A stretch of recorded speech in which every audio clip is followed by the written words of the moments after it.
नमस्ते। सोल शक्ति में आपका हार्दिक स्वागत है।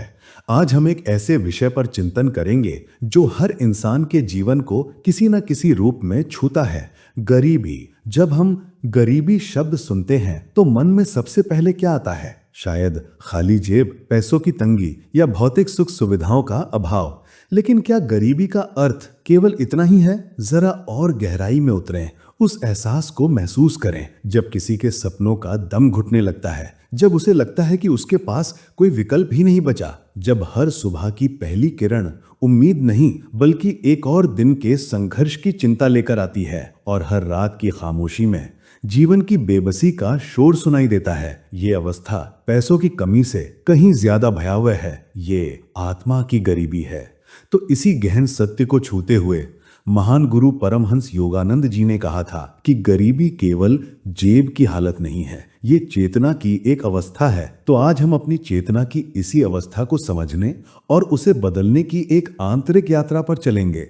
हम जानेंगे कि गरीबी के असली कारण क्या हैं और कैसे हम अपनी ही भीतर छिपी हुई शक्ति से इन अदृश्य जंजीरों को हमेशा के लिए तोड़ सकते हैं। हम सबने कभी ना कभी ये सवाल जरूर सोचा होगा कि क्यों एक बच्चा रेशम के बिस्तरों पर आंखें खोलता है और दूसरा जमीन की कठोरता पर। अगर ईश्वर की दृष्टि में सब समान है तो जीवन के इस आरंभ में इतना बड़ा भेद क्यों? क्या ये उस परमपिता का अन्याय है? नहीं, ये अन्याय नहीं बल्कि परम न्याय है। ये उस अटल नियम का परिणाम है जिसे हम कर्म का सिद्धांत कहते हैं। गीता में श्री कृष्ण कहते हैं कि कर्म करना ही हमारा अधिकार है, फल पर नहीं। लेकिन हर कर्म अपने साथ एक फल अवश्य लाता है। कल्पना कीजिए कि हमारी आत्मा एक यात्री है जो कई जन्मों से यात्रा कर रही है। हर जन्म में किए गए हमारे कर्म, हमारे विचार, हमारे शब्द, हमारे कार्य एक बीज की तरह हैं। इन बीजों को हम अपनी आत्मा की भूमि में बोते जाते हैं। यदि पिछले जन्मों में हमने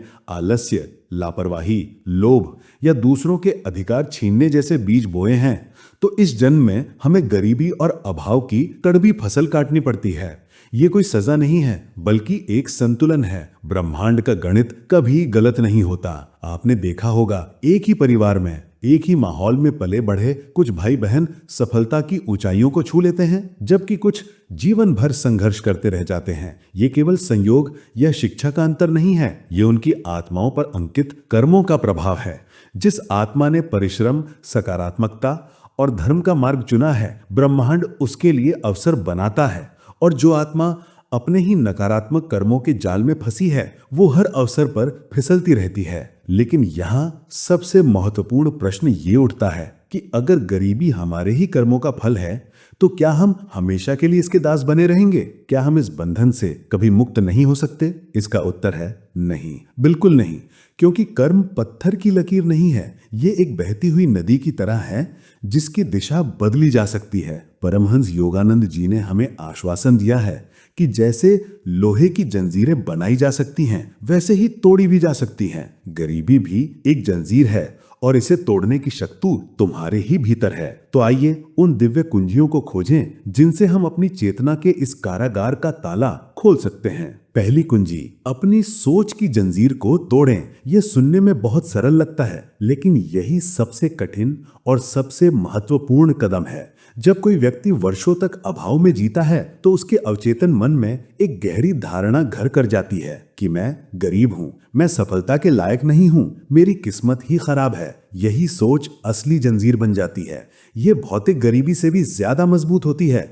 आपने उन लोगों के बारे में सुना होगा जो लॉटरी जीतकर रातों रात अमीर हो जाते हैं लेकिन कुछ ही वर्षों में वापस उसी दयनीय स्थिति में पहुंच जाते हैं। क्यों? क्योंकि बाहर से पैसा तो आ गया लेकिन भीतर का मन अब भी गरीब था। उनके अंदर वही डर, वही संकोच, वही कमी की सोच जिंदा थी। जब तक चेतना नहीं बदलती तब तक परिस्थिति का बदलना केवल एक अस्थायी चमत्कार होता है। तो इस सोच को कैसे बदलें? इसका मार्ग है आत्म सुझाव और एफर्मेशंस की साधना। जब आप हर दिन पूरे विश्वास और भावना के साथ स्वयं से कहते हैं कि मैं ये शरीर नहीं, मैं दिव्य आत्मा हूं, मेरी आत्मा ईश्वर का अंश है, मेरी आत्मा अनंत है, मेरी आत्मा समृद्ध है, तो आप धीरे धीरे अपने मन पर पड़ी हुई परतों को हटाना शुरू करते हैं। आप उस झूठी पहचान को चुनौती देते हैं जो समाज और परिस्थितियों ने आप पर थोप दी है।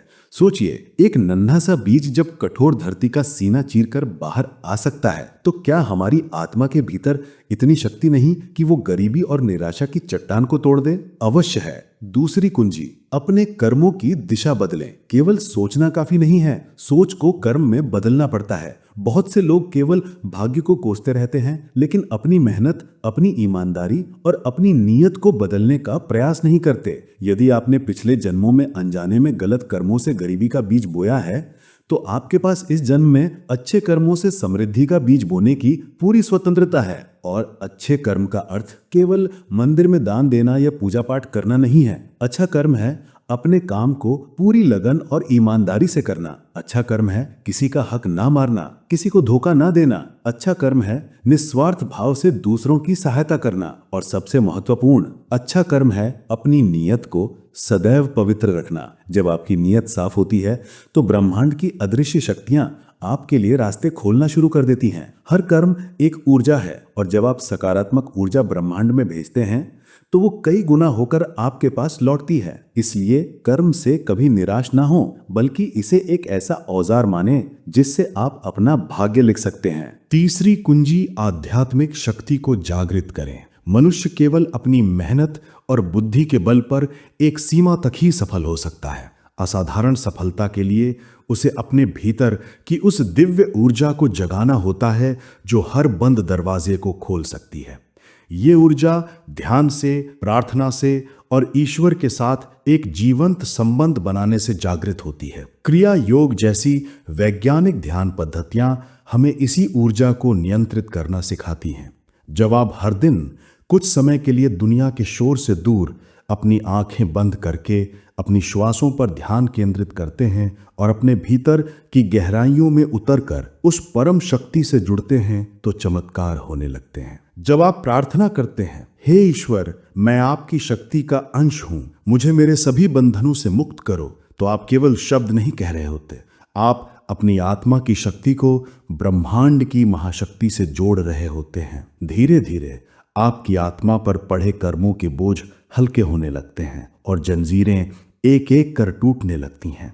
याद रखें, गरीबी कोई सजा नहीं है, ये एक शिक्षा है। ये हमें विनम्रता, करुणा और ईश्वर पर निर्भरता का पाठ पढ़ाने आती है। और जो शिष्य इस पाठ को सीख लेता है, उसके लिए ये अध्याय हमेशा के लिए समाप्त हो जाता है। आपने महसूस किया होगा, गरीबी केवल इंसान की जेब ही नहीं खाली करती, वो उसका आत्मसम्मान भी छीन लेती है। वो इंसान का आत्मविश्वास खा जाती है। एक गरीब व्यक्ति जब किसी अमीर को देखता है तो उसके भीतर एक गहरी टीस उठती है, काश। और यही टीस धीरे धीरे ईर्ष्या, फिर हीन भावना में बदल जाती है, जो उसे और भी गहरे अंधकार में धकेल देती है। यही गरीबी की सबसे बड़ी साजिश है। ये इंसान को खुद पर से विश्वास खोने पर मजबूर कर देती है। लेकिन परमहंस योगानंद जी हमें एक अद्भुत रहस्य बताते हैं।